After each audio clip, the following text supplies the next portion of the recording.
why was I was molested. My mom, she was a single mom. She didn't have much money. And so she resulted to the babysitter's house who was a little sketchy, or the cousins that we shouldn't be around. And I'm like, man, if we had more money, maybe we'd be able to afford a better daycare, things like that. I looked at every woman as kind of like my mother. Like, how can I help them be able to provide for their families and do the things they're loved by using their gifts?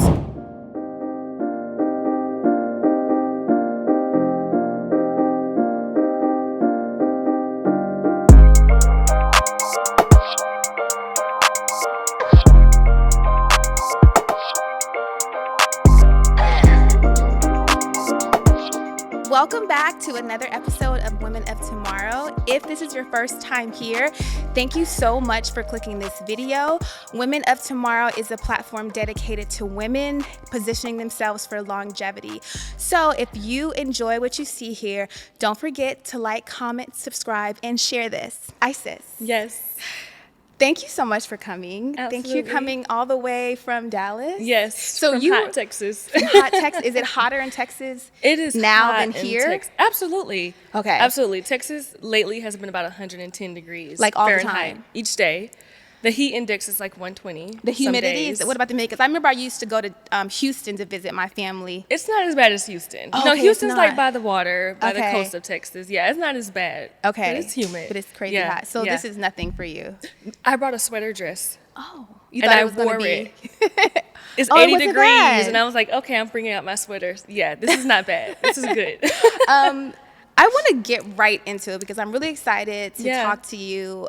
You are a woman of many talents. I love Yes. that because I have always been the same way, always been someone who just had to just do different things. I Yeah. was never satisfied with just one thing. I was always inspired, and Yes. I felt I had the ambition and like the drive to just try it Yeah. at least. Wasn't always seen as a good thing, but now I'm really seeing that that's just a beautiful thing. Yeah. So what is your professional title? What is it that you call yourself when someone says, what do you do? When someone asks, I'm a marketing strategist. Okay. That's the easiest way for me to put it. And it depends on who asks. Sometimes I'll walk in a room and I'm like, I'm just a servant of God. Because I serve in so many different ways. Yeah. If I'm speaking about my book, I'm an author.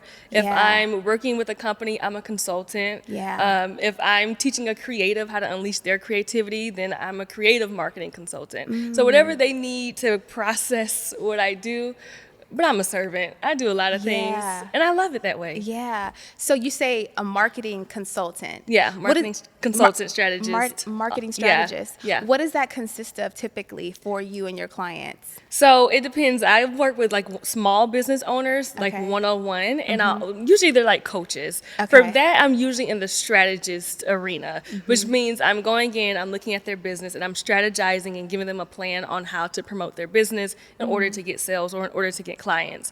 For companies, I'll operate more as a consultant. So they'll usually have a strategist on board or Okay. a social media manager and all of that. And they're like, here's our plans. Can you fine tune this? Can you make sure that this makes sense? How can we get more creative? Yeah. And I'll give feedback on that. And I charge like hourly for that. So that's how it's kind of different between the strategy and consulting world. Consulting for me is a lot easier, Yeah. honestly. I'm Because just it's kind not of like you don't have to dig in as yeah, I'm deep. just giving. I dig in, but I'm just kind of giving like an eye and a look, and I'm giving you my opinion. Strategy wise, I'm looking at numbers and data, and I'm typing up plans. And yeah, I was never a numbers girl. Never. So No. what brought you into that space of just looking at numbers and having to analyze it and see what could be better? I'm curious. Okay. I'm curious and I love to solve problems. And so I didn't even think about the marketing realm until I started my business and I had Yeah. to do this for my business. Got it. And I was like, man, there's a lot of problems we can solve when we actually look at data or when we Yeah. get creative or when we have these creative solutions. And so I started to fall in love with it and help people with that. The numbers thing and looking at data, insights, and analytics is still not my favorite. Yeah, it's not your favorite But it's part. needed. I mean, marketing is an art and a science, and you do have to know both. Yeah. Marketing is an art and a science. Yes. Because I was going to ask the question, is marketing different from branding? Absolutely. It is different. Yeah. What are the differences between, what is branding? Branding, the simplest way I can put it is like who you are and why you're that thing. Marketing is how you tell that story. right? Like if I say my branding, like I'm a creative marketing consultant, that's That's my your brand. brand. But I need to market that. I need to be seen as a thought leader. I need to be putting myself out there. So there's a difference, but you need both.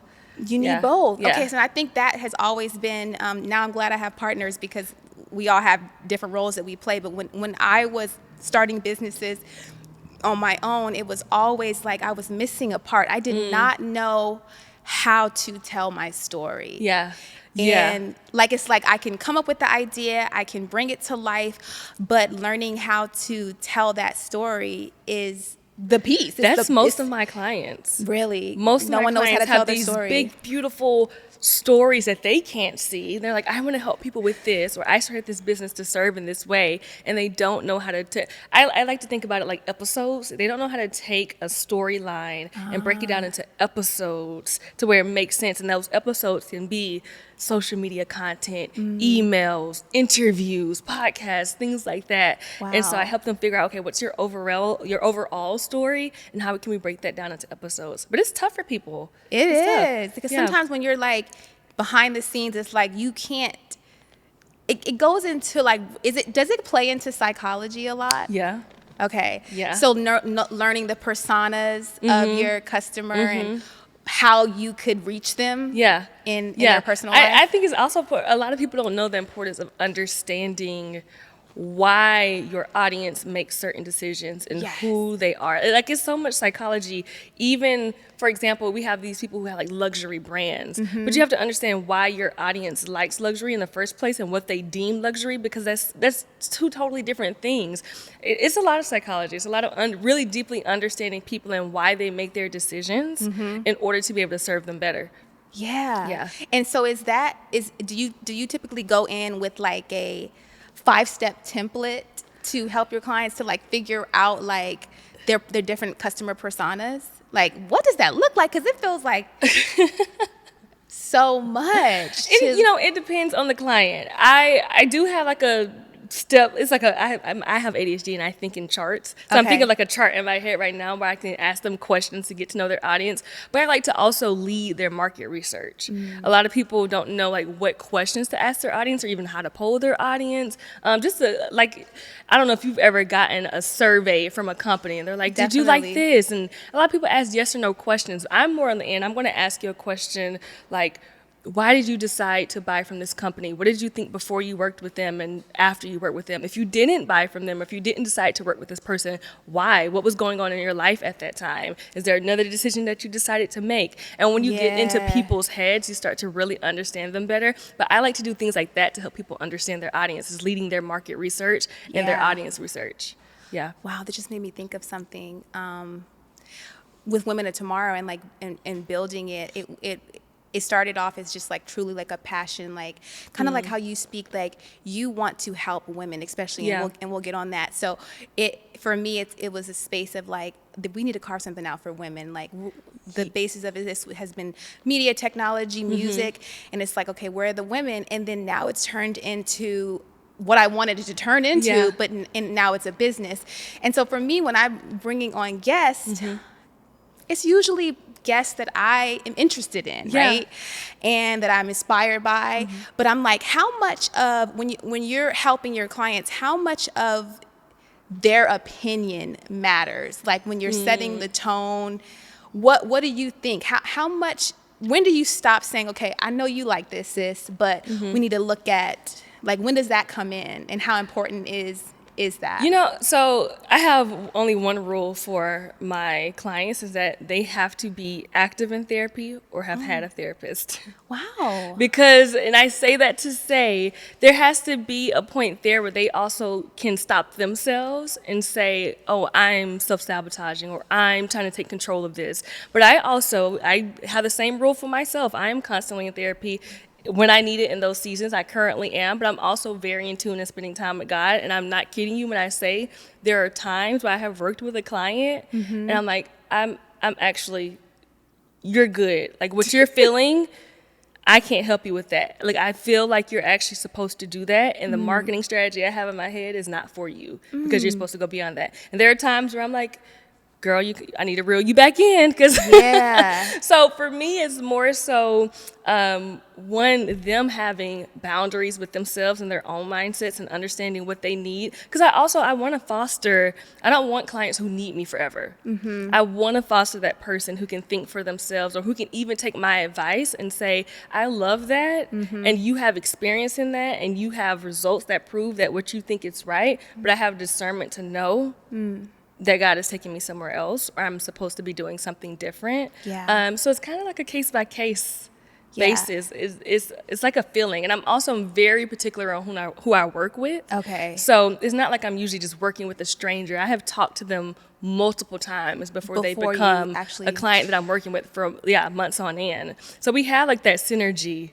Is that important? Is it how, like, is that super important? And like, do you have to almost like the people that you choose to work with? For me, yes. I love that. It's been times where I like wanted to pull out my hair. Yeah. Like I remember 2021 was my last time. I said, I don't care if I'm broke. I'm not working with people that just don't align with me.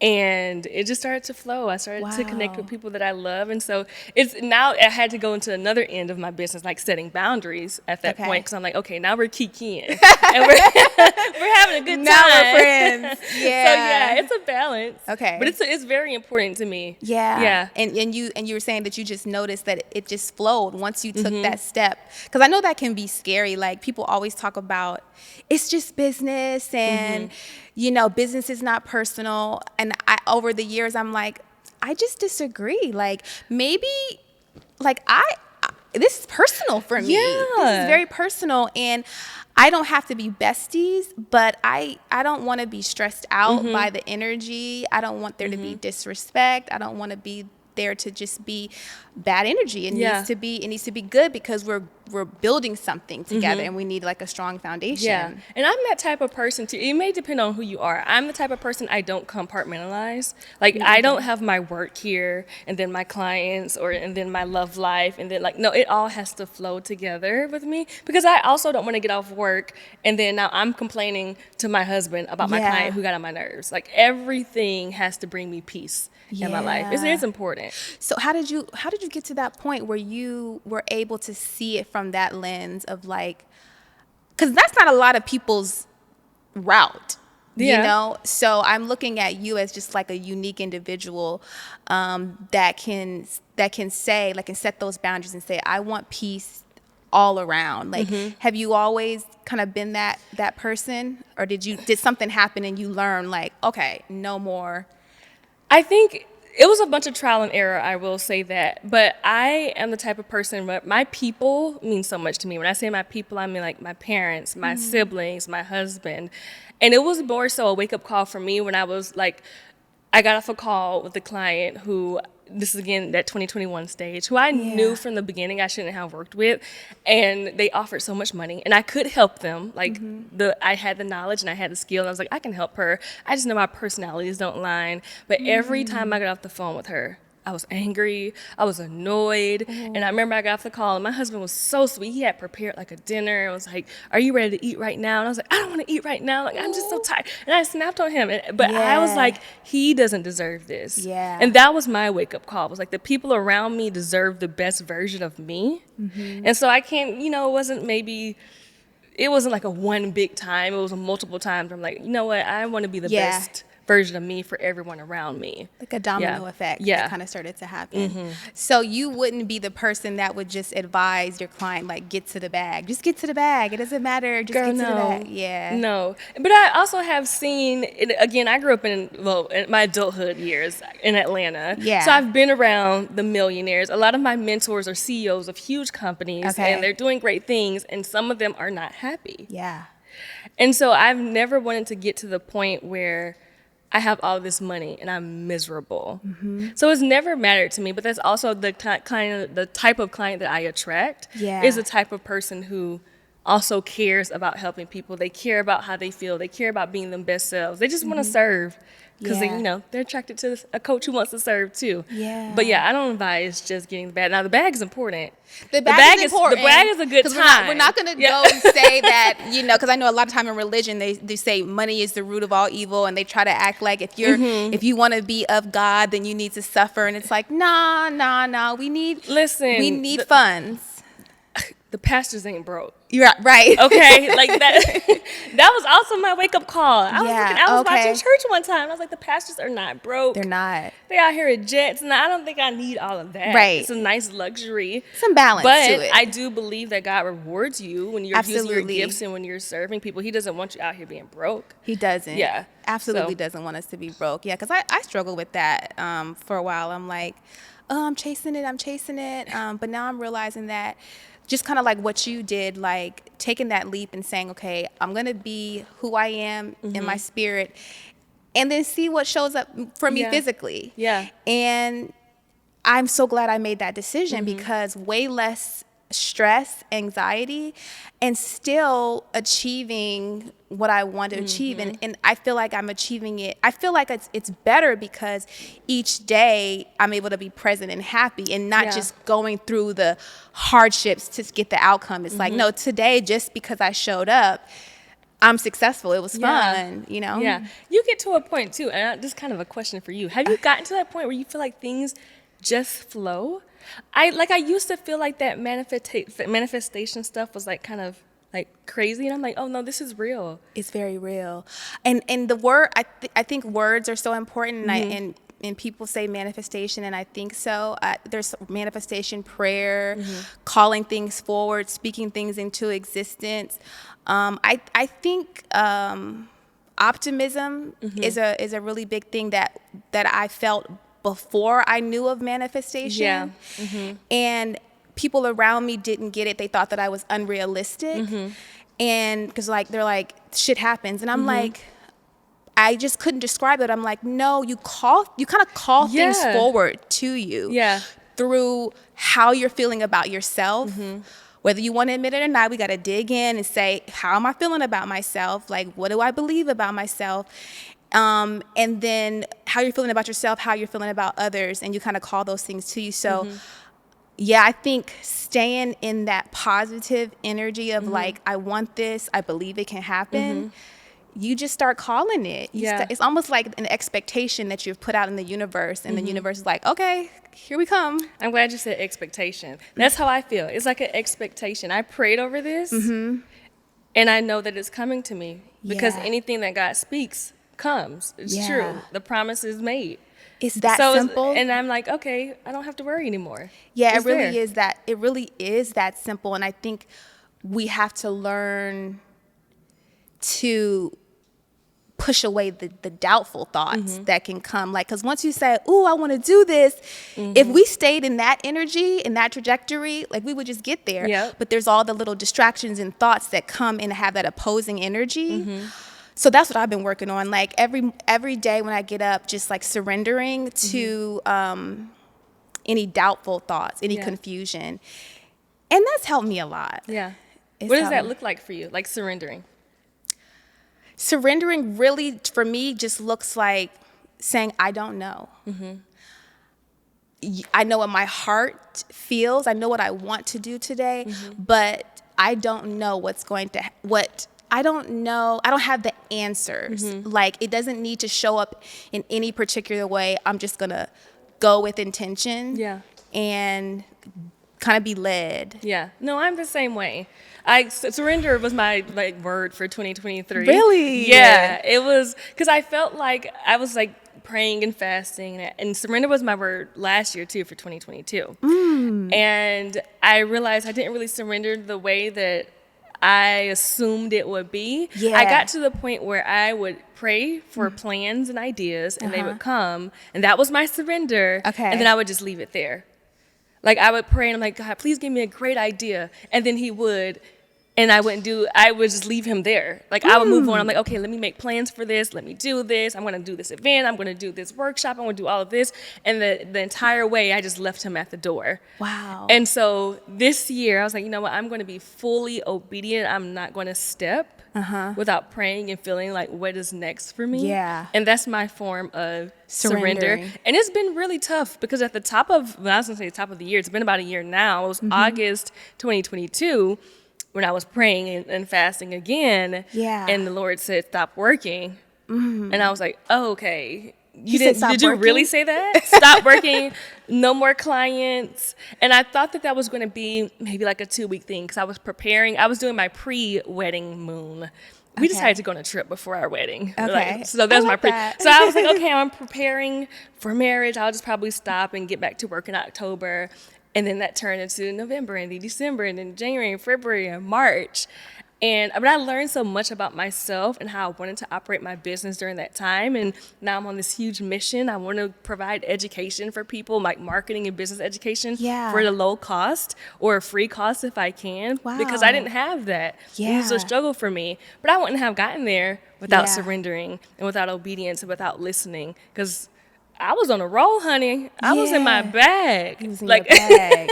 Yeah. I was in it. So listening, I think that is listening and learning, like listening and then actually learning from your experiences. That's why people stay in these loops, I feel, because they have an experience and they don't learn anything from it. So it shows up again to teach them and then they don't learn anything. But I think maybe that's a part of the listening. Did you listen? You prayed for something and you just kept going, but sitting still. What does listening what did it look like for you? It looked like fasting and it looked like fasting during that time. Now I've incorporated it into my everyday life. Okay. Where I actually do still like as part of my morning routine. And so now daily it looks like I'm literally sitting. I'll have my pen in one hand, my journal in front of me. Some days I write, some days I don't. But I'm just waiting for something to kind of like download into me. I'm just sitting there quietly and I will write away. And I actually do this as soon as I wake up in the morning. What time is that usually? Depending. Okay. Are you still in bed I have or not do you? gotten a great. Some weeks it's 4, some weeks it's 9 a.m. Okay, some weeks it's 6:30. I'm not gonna lie to you. Yeah. However, no matter when I wake up, I have my journal next to me. I have my pen. Usually, I'll write down my dream, or I'll sit still and I'll wait. And it's crazy because I'll go back. I don't even read it, by the way. I do all this writing. I don't read it, and I'll go back later and read it. And there are times where I'm like, whoa, I've literally written down full programs, full new business ideas. One that's like I'm working to bring into fruition right now. So yeah, I'm literally just sitting. A lot of times too, it's just me sitting and reading my Bible. Okay. And I'll pray for discernment before I read, because I'll read some parts of the Bible. I'm like, I don't get it. And I'll pause. I'm like, Lord, give me some discernment. And I'll read it again, and it hits me. And it comes. Yeah. So when you think about the Bible, would you call yourself religious, spiritual? What is your background? What is the difference between religious and spiritual? I guess well, you know what? As I said it out loud, I kind of the way I look at it, and this is the way I look at it, is I feel like religion has been synonymous with like denomination. Yeah. You know, like am I Christian, or am I Baptist or Seventh-day Adventist or Catholic or all that stuff, and it comes with their own like set of rules and rituals. And I'm thinking spiritual is your relationship with Spirit, with the Holy Spirit, with the Trinity or whatever that is for you. I would say I'm a bit of both. Okay. I would say if you ask me outright, I am Christian, and I'm proud of it. But there are times where I listen to stuff in church, and I'm like, that does not sit well in my spirit. Right. So I have a very strong relationship with Christ myself. Through the word, through prayer. Me and my husband also like to pray together. And honestly, I'll be honest. There's some things about the Christian church that I don't rock with. I feel like now in the season, a lot of things are very performative. Not all churches. I have amazing pastors that I love, but all the performance and stuff that just doesn't sit well with me. And so there are times where I'm like, okay, I'm just rocking with my Bible right now. Right. And since you have your relationship with Christ, you can discern that. You can say, okay, I don't really. Yeah. Because you know, when you're full, no one can pour into you. In a sense, like they can't pour toxic things, toxic ideas. Absolutely. When That's you're so full. true. Yeah. That's so true. Okay, I want to talk a little bit about. You were just saying what you're manifesting now. Like you went from You put the clients down last year. And what is it? Have you picked them back up? I'm working with one client. Okay. I just offboarded one. I'm working with one. And it really, honestly, I hate to be the person who's like, I just keep praying. It's so funny. My mom was joking with me today. She was like, if one person's going to call the Lord all day, it's going to be you. I know he's sick of you. I was like, he can be sick of me, Mom. But like, it really is. I really would just be praying over my clients. I'm like, okay, you're a good one. I'll work with you. But it's like, I think this one that I'm working with now is the last, and I like her. But I just feel myself going into a totally different direction. Yeah. Wow. Then, because you were saying, so instead of the one-on-ones, you want to actually, is it that you want to provide educational courses or? Let me tell you what I have so far. Okay. I will be honest. I am still in my season of like, where are you taking me? Okay. Like, I am figuring it out. That's beautiful. I am loving workshops. I actually just did one 2 days ago. Nice. Yeah, it was like called Creative Funk, and it was a funk theme, like 70s theme, groovy party. But it was all about getting out of your creative funk. And I just taught people about different strategies that they can use to get out of their creative funk. So I love workshops. I'm also on this, like, I'm calling it my sponsored missions. So anytime that I have like education, I'm trying to get it sponsored by a brand. So I just did like a course with Skillshare, so I can teach about landing pages and things like that. So I want it to be where people can learn from me for free, but I'm still getting the bag. Yeah. I love that. That's so cool. It feels so like specific and like intentional. Yeah. And still creative and fun. Yeah. Okay, so women, you're really, you want to help women. Yeah. Unleash their creativity or transform their creative skills, and also people of color. Yeah. What is really the idea behind that? Is it personal experience or just a calling? I feel like in different seasons you have different whys. I initially started my business, not to get too deep, and I don't mind talking about it. Yeah. I initially started my business, but my why was I was molested. And my mom, I felt like at the time, she was a single mom. She didn't have much money. And so she resulted to putting us into, the babysitter's house who was a little sketchy, or the cousins that we shouldn't be around. And I'm like, man, if we had more money, maybe we'd be able to afford a better daycare, things like that. Wow. And so I visioned, like, I looked at every woman as kind of like my mother. Like, how can I help them be able to provide for their families and things like that? And I've matured a lot through therapy, and I realized money is not going to stop a creep from being a creep, Money, yeah. But so now it's kind of transitioned. I still have that love for people, but now it's more so, how can I help people provide for their families and do the things they're loved by using their gifts? That's the biggest thing. Is I went through such a dark, deep, depressive season of not understanding, like, what is my purpose? What am I meant to do? I had this thing inside me. I've always had the love of teaching. Even before I became a teacher, I was a teacher in my past life. You I were was a kindergarten teacher? Kindergarten teacher, yeah. And I've always wanted to use that and grow and do something. And I had this spirit of entrepreneurship inside me. Like, I was like, I know I'm meant to have a business. Yeah. And I didn't know what that looked like. And I was frustrated, and I was down, and I was depressed. And so I just don't want that feeling for anybody else. Yeah. I always think about like how beautiful life can be if we all just lived in our gifts and we were at peace. And I'm an optimist. I'm the person who actually believes that the world can change. So like, that's my biggest why, is I see people get so happy and so excited when they are like, I had this thing inside me and I never thought it would make money, and now I'm able to leave the job that I absolutely hate and love my life. Like, I just think that's such a gift. If you don't mind me asking, how old were you when you were molested? Starting at 5. Okay. And that's my earliest memory, is 5. Oh, wow. Yeah. And then it happened for years? I would say my last memory is like 12, 13. Yeah. Did you tell anyone? Were you supported? Like, No. You didn't tell anyone? I didn't tell anyone because, I don't know. It felt like,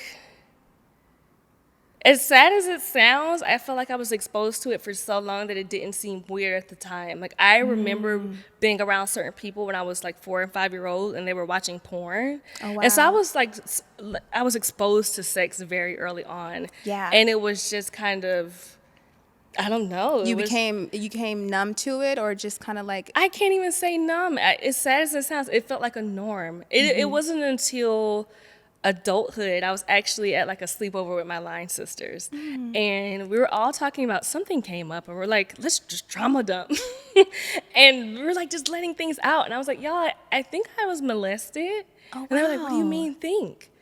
And I was like, well, I never really said this out loud. I'm like, verb vomiting. I'm like, yeah, you were molested. Wow. And so it actually didn't come up with my family until I think that was 2020. I Wow. did an interview on Fox. And we were talking about, I wrote this book called The Big Shift, like how to switch your mindset from employee to entrepreneur. And I don't know how we got Ooh, on this that's deep good. topic. Yeah, it was good. It was a good little workbook. It was a great book. And I don't know how we got on the topic, but I'm like spilling on TV. I was like, yeah, I was like date raped in college and molested. And my dad calls me crying. He was like, you never told me that. And I was like, oh yeah, it was just a part of my history. And so everyone's watching live. They're supporting. So my mom calls and she was like, you never told me. And I'm like, yeah, mom. I don't know what to tell you. So Yeah. now we have these open conversations, That's great. and I'm like talking to my therapist about it. And I don't know. I feel like people react to things very differently. And I think I also felt shame around not being completely torn up about it, if that makes sense. Does that make sense? Yeah, like that you kind of felt like, should I be feeling insane I feel about like this? just yeah. I and mean, you there are weren't. definitely moments where I can see it kind of creeps up in me. Like when I first got into my relationship with my husband, he noticed things that other people that I had dated didn't notice. So like he would walk up behind me and I would jump. And I didn't realize. I was like, oh, yeah, I was just like, oh, I'm a scared person. And I'm realizing now, like, no, that's trauma response. Wow. So there are a lot of things that I realize now I want to address it. I am addressing it in Okay. therapy because I don't want to carry that in my relationship and Yeah. parenting and things like that. That's beautiful. yeah. No, that's beautiful that you don't want to carry it, because that's really one of some of the generational trauma that we tend to get, like when Yeah. our parents haven't dealt with stuff. And I remember my parents got divorced when I was 8, and I didn't cry about it till I was like 24. I didn't even know that until I was in therapy. Like, Yeah. and I was like, damn, I'm sad about that. I'm very sad. I was Yeah. just tears just coming, and I'm like, wow, like the things that we just as children were so resilient, and we just absorb so much. Yeah. And if no one talks to us about what's happening, we just embody it and absorb it. And so I'm so glad years later that I let that out. Yeah. And what I was thinking, that reason why I asked, did you tell anyone and were you supported? Because I have a friend from high school who is now a mother, and she had a child when the end of high school. And I was speaking to her, I guess a year or so ago, and she has a lot of issues with her child, with Yeah. her daughter. And the daughter is like 21 now or something. And the daughter has a daughter. And so she was telling me that I was like, so what's the deal? Like, when did you start, having issues with your daughter? And she was like, well, it started around like 13, 14. And then I'm like, oh, okay. She was like, yeah, I just found out now that, she was molested around that time. And I said, oh, okay. And I just had a moment. And then I noticed that she wasn't really affected by that. And I said, well, how did you feel? She was just like, I mean, it happened to me. It happened to her. I mean, that's just, that's no excuse. Yeah. And it made me want to cry, because in the sense of like, maybe she needed you to heal so that you could have some type of compassion or direction or safety for your daughter. Yeah. I just couldn't believe how removed she was from her daughter's pain. Yeah. And now just didn't seem to care. Yeah. People react totally differently though. Yeah. Because I feel like I am the opposite end. I am very hyper aware and scared for all of my friends' kids, and they're like, Isis, calm down. like one of my great friends, she has children, she has a best friend, and we were all like there, and they're very like communal, like they're believing like we're raising our kids together. Yeah. And she was gonna like bathe their child, her friend was gonna bathe their child, and I was like, you're not gonna, is there a camera in there? Like, what are you doing? She was like, I trust her. I'm like, what? Yeah. Like, I remember when I first started nannying, they asked me, I was a nanny in college, and they asked me to bathe their child. And I knew I wouldn't do anything, but I was like, you're you're just letting okay with people me do bathing this? your child. Yeah. And so that's also something I don't think I'll ever let that level of Yeah. fear go. But there's also things that I see me carrying into future parenthood, because Yeah. I'm getting excited for kids, and I'm like, Yeah. I don't want to carry this. I don't want to be freaked out every time I leave my kid at school. I don't want to be Yeah. flipping out on adults just because, I don't know. Yeah. So people react differently though. Well, I would And say heal differently. I wouldn't say you're not really crazy for how you're feeling, honestly, because even if someone's not being actually like attacked or traumatized, you have to be careful the energy that's Yeah. even around your child. sure. The dumping of energy and emotional trauma onto your child, little things that people will say something to your child that dampens their spirit. So Yeah. I wouldn't say you're too crazy. I think you're on the right path. Okay. Yeah. I'll check with my therapist too. Yeah, check with your therapist. See what your therapist says. Marriage. Yeah. So you have how long have you been married? We've been married. It'll be a year in October. Congratulations. 2023. Yeah, we've been together for 5 years. Nice. So, yeah. So what has marriage been like different than from just like I guess the 4 years that you were? I will say the one thing that shocked me is that it actually didn't change as much as people Tried said to it would say change. it would. Yeah, like just like you're saying, people will tell kids things. They do the same thing with everyone was telling me like, oh, you got to start cooking. Men love that. You got to start doing this, or things change when you get married. And I'm like, we're still having a great time. I would say the only thing that's changed for the better is actually there's like a different level of connection. Like that oneness is real. It's like my heart is just. We were playing spades actually last night, just to give you an example. And my grandma, who's never lost in spades, got toe up. Okay. I was playing with my husband as my partner, and I was like, yeah, we have that synergy. That's that new marriage synergy. Yeah. She was like, I think y'all were like talking through the eyes. I was like, we were. I know him.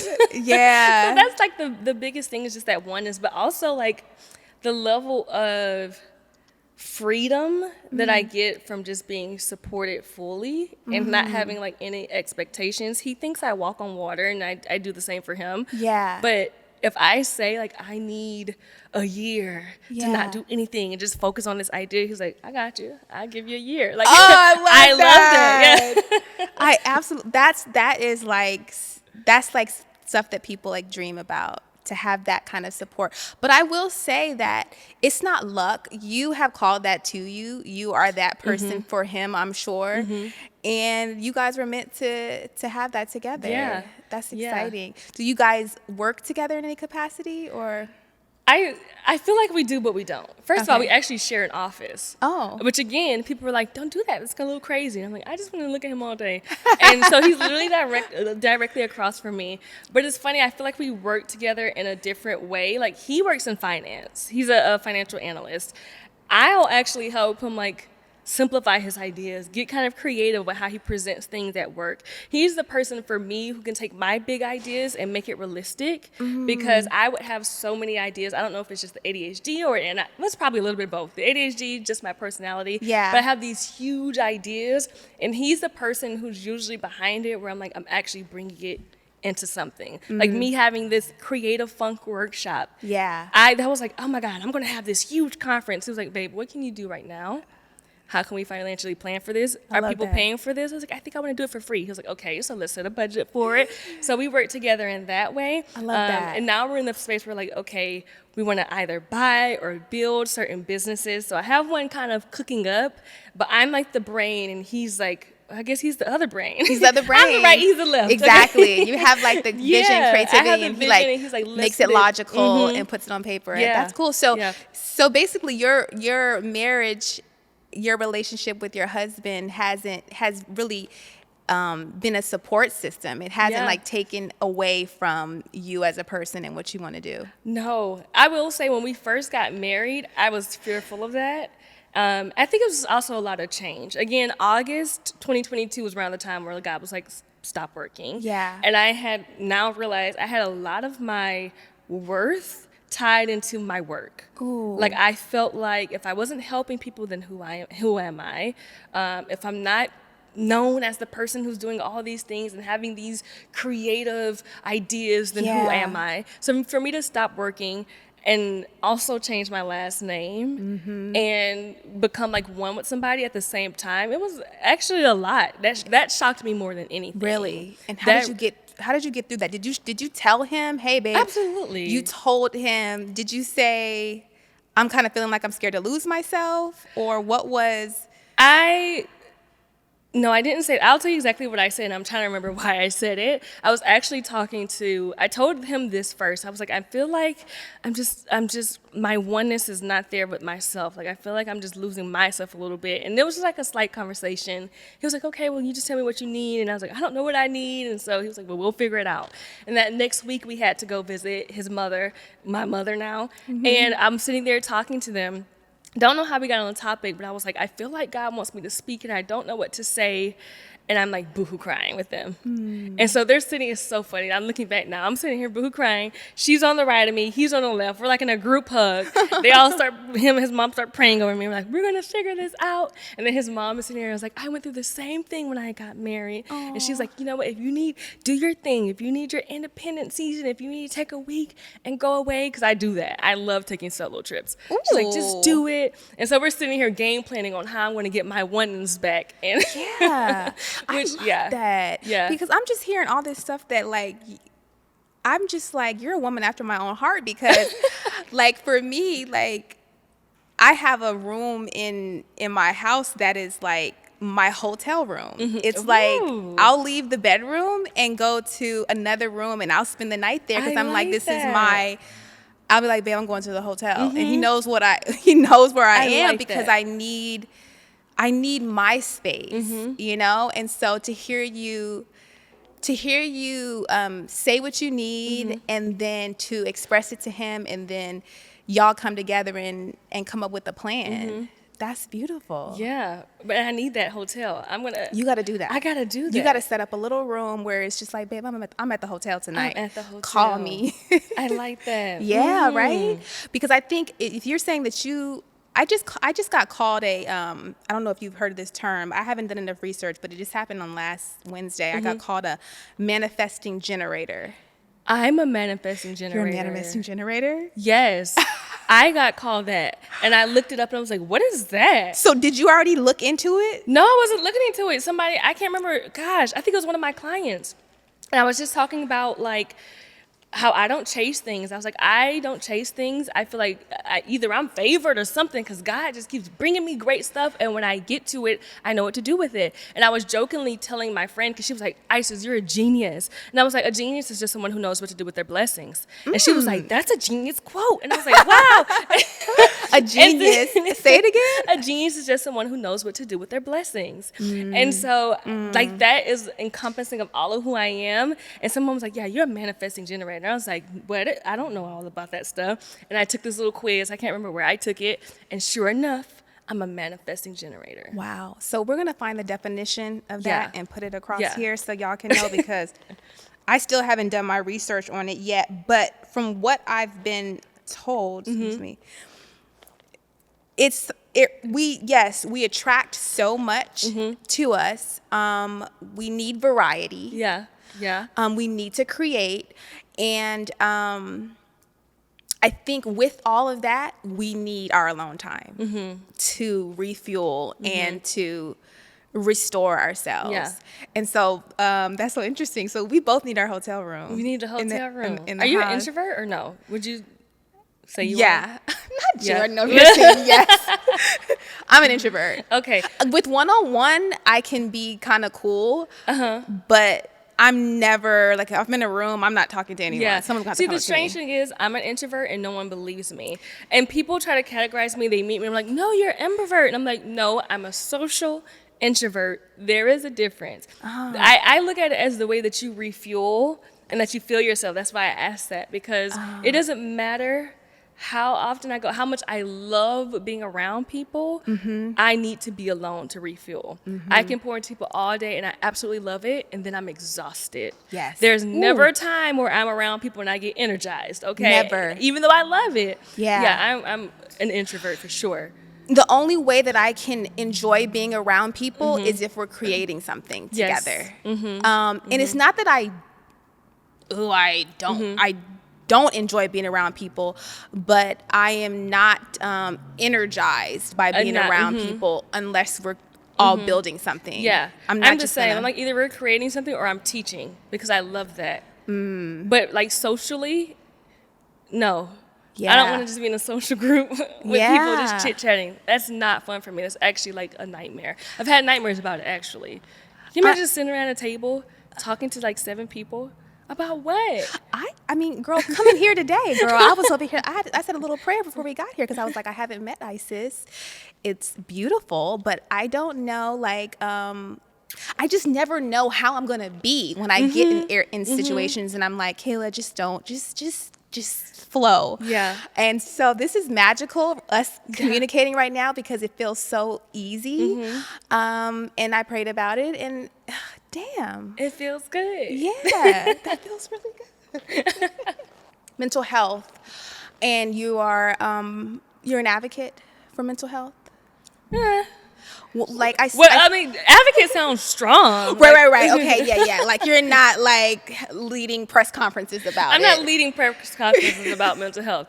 Am I an advocate that is very important for anything that you do? Right. Absolutely, yes. Yes. Yeah. And I feel like a lot of times people just equate mental health with, oh, what have you been diagnosed with? Have you been diagnosed with bipolar, anxiety? Are you like hearing voices and stuff like that? And I very much believe that it is way before you get to some type of diagnosis. It's just about like, how are you, like, what is your self-worth? What is your self-care? What is your support system? Like, are you being told, you know, you can achieve? Are you being, you know, degraded or, you know, on a daily basis? And what do you think of when you think of mental health, and how did you learn that it was so important to, you know, facilitate that good mental health? So when I'm at my healthiest, mentally, spiritually, whatever, I just define it as peace. There's like a level of peace in my life that encompasses everything. And so now I like to ask myself, when I'm taking on a client, when I'm buying something, when I'm going somewhere, when I'm making a decision, is this going to be something that adds peace to my life, or is it going to remove it? And if it's going to remove peace from my life, it's not it. It's not it. If it's going to add it, then okay. And so it's always been important for me. I think my biggest moment, I want to say maybe that was 2017, 2018, because I had my most like deep depression state was in 2017. And then I went into a burnout, and I realized I just was not myself. Actually, I can't even say I wasn't myself because I didn't know who I was anymore. Okay. I was just exhausted. I was tired. I was mean. I was a nasty person. When I say nasty, I mean just like snappy and angry and gossiping and you know, it's just not me. And I think when you get to that point, there's no way you can make sound decisions in your life, in your business in general. And so that's also why I have that rule for my clients, like, if you need therapy, I need you to be in therapy, or I need you to have something outside of me to support you mentally, because business life in general, the business is a mental game. Yeah. Like, and I also learned that through my husband and myself. We both are like stock traders, not so much me anymore as he is. I kind of took, because again, it was an added piece to my life. Yeah. But that is like, I learned like, man, this is so important. You have to have the right mindset to even make money and keep money and to know where to put it. There's a lot that goes into it. Yes. So yeah, I think deep down, I've always known the importance of it, but I'm a hard-headed learner, as my mom would say. I have to learn the hard way, and it wasn't until I had my crashes. And you get to the point where you have enough. You're like, I can't be sad anymore. I can't be depressed anymore. I cannot have another burnout, because we work and we do all of these things and we ignore our mental health. We ignore peace. We ignore seeking joy. And then we look up a year later, and now we're set back for 2 years because you wanted to hustle for a year. Yeah. Yeah. So I'm glad you said learn the hard way, because my sister, I remember back when I was like in high school, my sister said, she kind of said the same thing. She was like, you just don't listen. You just have to learn. I was like, I have to learn from experience. Yeah. And what I've learned today is that you don't know something until you've experienced it. You can hear what someone says and take their advice, but you don't know it until you've experienced. I can say, you know, it's almost just like a relationship. It's like, oh, he's a good guy and he does this, and this. And then until you have that interaction, it's like, you don't know. Yeah. You just don't know. And so I'm absolutely an advocate. I'm not going to do any press conference, but I am an advocate for people learning through experience. Yes. Because no one can take that experience away from you. Books all day have, you know, they're being updated. It's a new version, and, you know, there's new information and new findings, but those findings come from experience. And so you can learn 10 years later from a book that was written 10 years ago, or you can have the experience, and a lot of times those experiences are what shape us and what help us to grow. Like, I know so many people with health issues that they won't change until they hit a crazy spot. Yeah. And it's just like, well, why did that have to happen for them to learn? I don't know. Why did it? But we tend to only learn when we hit rock bottom. Yeah. And I think those experiences were made for us. So, like, there's a saying that says, life is not happening to you, it's happening for you. And I start to really believe that because I don't think God ever wants us to be destroyed.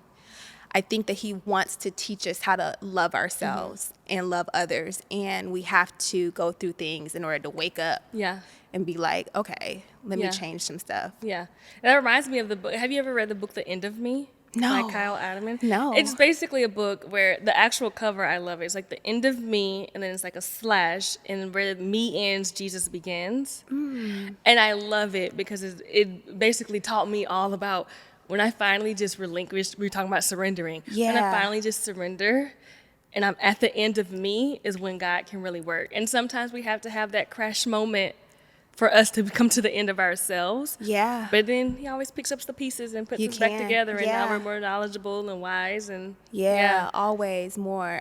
Speaking of books, yes, skyrocket your business with social media, branding. Yeah. That's awesome. Congratulations. Thank you. And this came out in July of this year? July, 2023. Wow. So give me a little scoop on what can people learn from this book? What they expected to learn?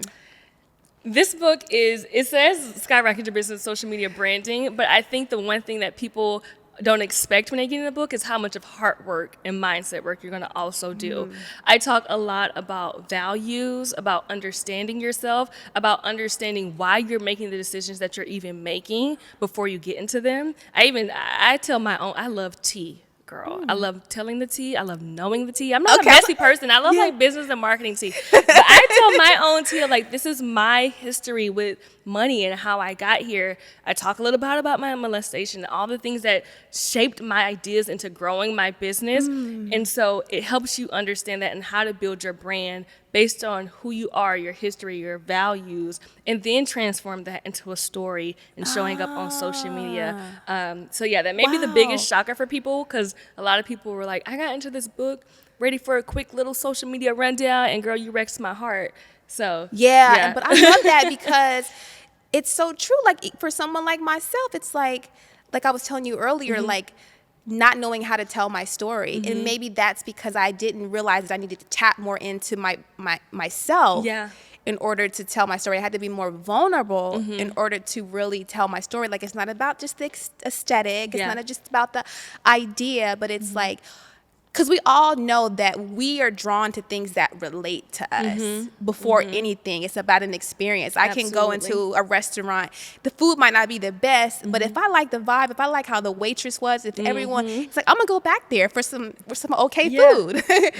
And so that is beautiful. I'm glad that you incorporated that in the book. I think it's needed too. Every time, and the reason I did that is every time I'm speaking or working with a client or doing something, before I wrote this book and before I started even being more vulnerable, people would say to me, I wish I saw this part of you a little bit more on social media. Or I would be in a room speaking and I'm like, I'm so glad you brought God and your faith and more hearty talks into business. Or I'm glad you brought mindset up, because people keep talking about making money without realizing that you have to have a mindset to get there. And so I wanted people to start seeing how holistic business is and how holistic marketing is. It's not just the things that you post on social media. Wow. It's a lot, and it's a lot of work. It Yeah. is. It is. Do you give like homework in the book or no? I do. Every chapter ends. Girl, fellow teacher here. Yeah, yeah. I love homework. Every chapter ends with like your next steps and what you're supposed to be doing. So a lot of people actually use it as one of my clients said something. She was like, "This is not a book. This is like a full manuscript curriculum workbook." And she goes through and she like just does homework from it. Yeah. So how long did it take you to produce this book? Too long. No, because we needed everything. Think, it was about, we may have almost hit the 2-year mark. Okay. On it. Yeah. That sounds about right, though, when you're bringing a new idea to life, a year or two. Yeah. And I think that's also why I decided to write it the way I did, being more holistic and sharing, is because you don't realize, well, maybe some of us do realize how fast the marketing world and social media is moving. So in order to write a book where it was evergreen, you can go to it forever and it still makes sense, it's not attached to a trend, that was really hard. I know that was that. really That'd be hard. And so I hard. realized how much stuff I had to add to it to help people see beyond trends. Yeah. That's so beautiful. it was well worth the almost 2 years. Well, I'm definitely getting it. Where Yeah. can people get the book? Everywhere you can buy a book. Really? Yeah, Barnes & Noble, Amazon. I'm going to say Amazon. Okay. My publisher is really pushing for Amazon. I Got don't know it. if you knew this, because I didn't know this. Bookstores decide how many they're going to put in stores based on now your Amazon purchases. Oh, Not all wow. bookstores, but most of them are looking at like your online sales. So based on your reviews and how many people buy on Amazon is how many they'll stock online. And then once they start selling out, they'll start ordering more inventory. Oh, So, nice. Fun fact. Okay. Amazon. Skyrocket your business with social media branding. I love it. I'm excited about that. So what I've been doing. Okay. What are we pulling out here? Okay. So this is called Reflect and Affirm, Cards to Nurture Yourself and Awaken Your Inner Light by Rochelle Sine. Okay. And what I want us to do is you're going to pull a card. Okay. And then we are going to both answer. I love that. These I have are this cute cards. game. Oh my gosh. I don't know why this You have came a up. game? No. I have That this you play? game that I do at tables. Maybe it's because I'm an introvert. But every time I'm at a table, as soon as it goes silent, I'm like, let's play our game. And the game is everyone has to go around and ask a question, and everyone has to answer that question. But it can't be I would simple get freaked stuff out. like what's your favorite color? It has to be something hearty, like when's the last time you embarrassed yourself? It creates the best conversation. See, you're Yeah. more of an I'm more of an introvert. 'Cause Social I would never. introvert. I had to learn to be social. And I go home Maybe and I'm drained. does the book teach you how to be social? No. Teaches you how to be authentically yourself. Okay. Yeah. Okay. And maybe I am more social the more I can feel like I can be authentic. Yeah, yeah. Okay, what is something that you're grateful for in your life right now? Do I answer first? Oh, I answer this question? All of my people. I'm so grateful for people. And I don't know why, it's just been hitting my heart lately more and more and more. Like, I wake up, I'm like, man, I have good people. And I went through a really tough season earlier this year because I realized a lot of my best friends weren't necessarily my best friends. They were just my longest friends. And there were relationships that I sadly had to end or set different boundaries around. And so for a minute, I felt lonely because I had definitely built a like dependent relationship on a lot of people that I grew up with and that I still love very, very dearly. Yeah. But I look around now and I'm like, I like the small circle that I've curated. And I have, I would say probably 3 really, really, really good friends. I have my husband, I have my sister, I have my parents. And it feels good. Again, that peace. And that helped me make my final decision on, like, I was actually contemplating. I was like in my room, like, do I want to end these relationships? I just love them so much. Yeah. And then I had to stop and say, is this bringing me peace? Like I said earlier. So you love them so much, but what was the disconnect? What was it that you? I think you can love people from a distance. So there is nothing that made me angry or like, oh, we had a falling out with these friendships. It was just the fact that we were on different paths. Got it. I realized that I had to, I felt like I was performing around them, like being the me that they knew me as before. Got it. And I'm in this season where I'm like, if I have to perform to do it, I'm not doing it. If I have to perform to be around you, I don't want to be around you.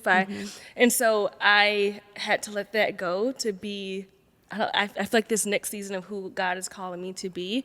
And I mean, we still like check in, like those friends, some of them have kids now. And like, I really feel like they were cousins and sisters, but it's also a level of, I can't have you in my day-to-day life, and vice versa, honestly. I was like, I think something about how I'm living my life and how you're living your life is like a trigger to each other. We keep having these clashes. I remember I was talking to a friend, and she was asking me advice about a guy, and I was like, I'm not that far removed from the season, but I was like, I was so honest. I was pissed at her because I was like, I just need you to love yourself the way I love you. I'm so pissed. And I was like, I don't know why you just won't let it go. It's been 5 years, literally 5 years, and you're not his girlfriend, and he keeps stringing you along. And I was so angry at her. And she was like, so you think you're better than me? And we get in this argument. I'm like, I'm not better than you at all. I want you to feel better for yourself when we're doing all of this. And I'm realizing, you know what? How I am now triggers you, and who you are now triggers something in me, and we are just not the same people. Where and honestly, I love my friends to death. We got to the point where we were doing like counseling together and therapy together, because I believe in that for even friendships. I'm going to treat you like I treat my husband. And it was the end, especially if you're going to be in my life. Wow, that's beautiful. So I love them. Okay, I need to be a, you know what I'm saying, therapy. So what is the question? What am I grateful for? Yes, something that you're grateful for in your life right now. I'm grateful for so much.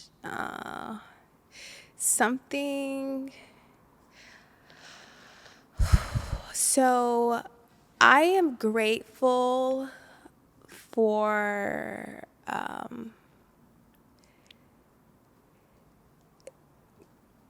I guess just, oh gosh, I don't know how to really, as my therapist says, let it flow. Let it flow.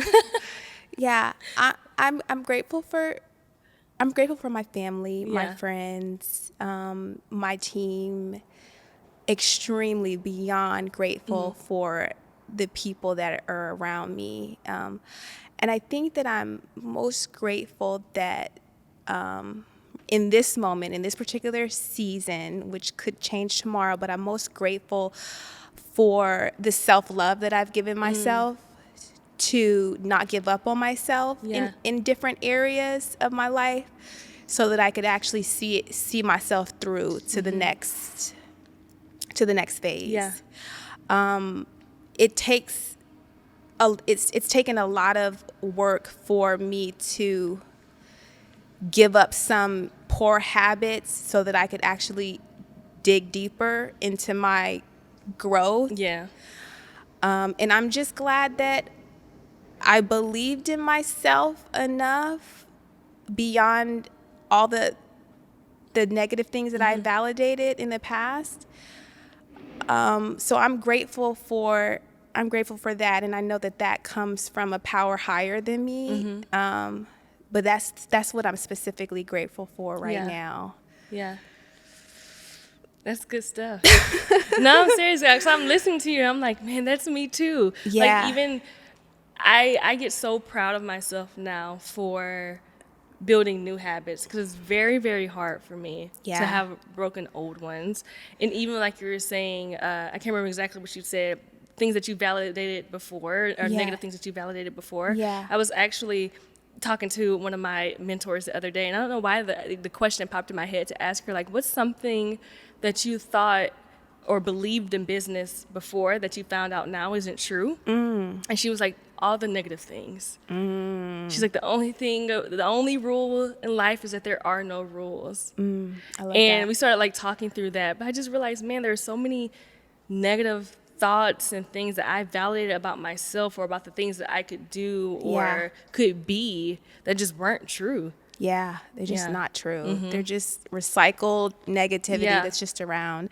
Oh well, I'm glad we ended on this note. tell everyone what's next, or what do you want them to know about you and what they can look out for? Yeah. You can look at Okay. this camera. I just want you to know that I am somebody who truly supports you. Even if you don't know me, I am always sending you virtual love and a lot of hugs. You can look out for a lot of workshops. I am on a mission to give education away for free or for low cost as much as possible. I'm just here to serve. That is me. I want to serve you. I want to help. I'm the person that if you DM me, I will respond. Maybe not in 24 hours, but definitely in 72. Okay? So please hit me up if you need anything. I try to be a resource too and connect you. Even if I'm not that resource, I'm going to connect you to something or someone that is. So yeah. And also, I just want you to love yourself. Always ask yourself when you're doing something, when you're buying something, when you're hiring someone, when you're working with someone, does this bring me peace? Okay, I want you to have peace and abundance in your life. Ashe, Yeah. ashe, ashe. Well, thank you so much for coming. Absolutely. This Thank was you a for having blessing to me. me and all of us here. I know it'll be a blessing to our subscribers, our Yeah. audience, all the women.